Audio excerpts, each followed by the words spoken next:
নমস্কার, আমার ভুরিভোজ চ্যানেলে সকলকে স্বাগত জানাই। Welcome to my channel Bhuribhoj. আজকে বানাবো সহজ আলুর দমের রেসিপি। তার জন্য আলুগুলোকে, ছোট সাইজের আলুগুলোকে খোসা ছাড়িয়ে দুটুকরো করে কেটে নিয়েছি। সেদ্ধ করার সময় দিয়ে দেবো নুন। এমনভাবে সেদ্ধ করব যাতে একদম গলে না যায়। এবার কড়াই বসিয়ে নেব। কড়াইতে দিয়ে দিচ্ছি তেল। তেলের সঙ্গে আপনারা সাদা তেলের সাথে ঘি মিশিয়েও রান্না করতে পারেন। তো আমি এটা শুধু সাদা তেল দিয়ে করছি, অথবা শেষেও একটু ঘি অ্যাড করতে পারেন।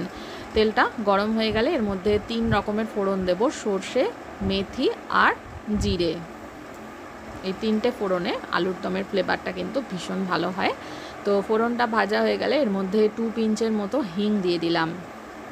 হিংটা দেওয়ার সময় আঁচটা একদম কমিয়ে নিতে হবে, যাতে হিংটা পুড়ে না যায়, সেদিকে খেয়াল রাখতে হবে। অথবা গ্যাসটা অফ করে দিয়েও হিংটা অ্যাড করতে পারেন। এবার দিয়ে দেবো আদা কাঁচা লঙ্কা বাটা। ছোট চামচের 2 চামচ আদা কাঁচা লঙ্কা বাটাটা হিঙের সঙ্গে মিশিয়ে একটু নেড়েচেড়ে ভেজে নিচ্ছি।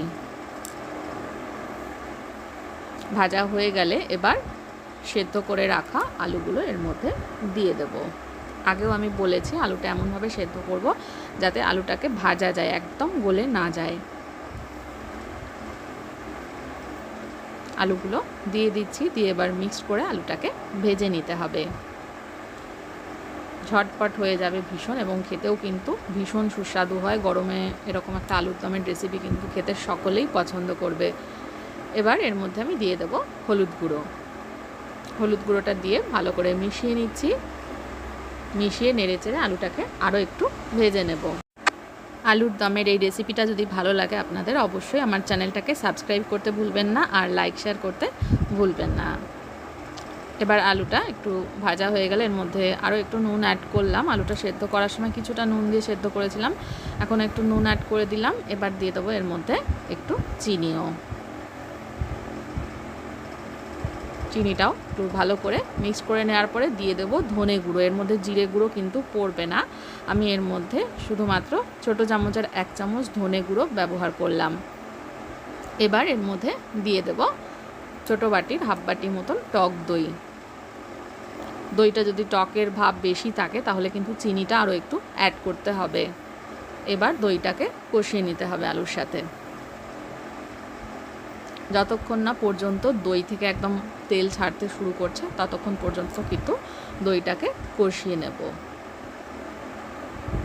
মাঝে মাঝে একটু নেড়ে চেড়ে দইটা এভাবে ঘেটে নিচ্ছি।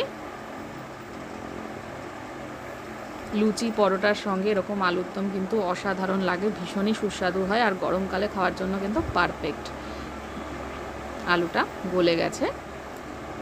আলুটা প্রথমে আমি 80%, 70 to 80% মতন সেদ্ধ করে নিয়েছিলাম। বাকিটা কষানোর সময় কিন্তু অনেকটাই সেদ্ধ হয়ে যাবে। দেখুন, এটা দইটাও কিন্তু কষানো হয়ে এসে তেল ছাড়তে শুরু করেছে। এবার আমি এর মধ্যে একটু জল অ্যাড করে দিলাম। এবার আমি এটাকে একটু ফুটিয়ে নেব।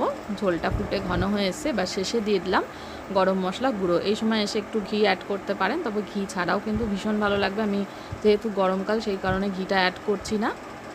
গরম মশলাটা মিক্স করে নিলেই আলুর দম কিন্তু একদম রেডি। ভীষণ ইজি একটা রেসিপি। এবার গ্যাসটা অফ করে আমি সার্ভ করে দেবো। রেসিপিটা দেখার জন্য সকলকে অনেক অনেক ধন্যবাদ। সকলে ভালো থাকবেন, সুস্থ থাকবেন।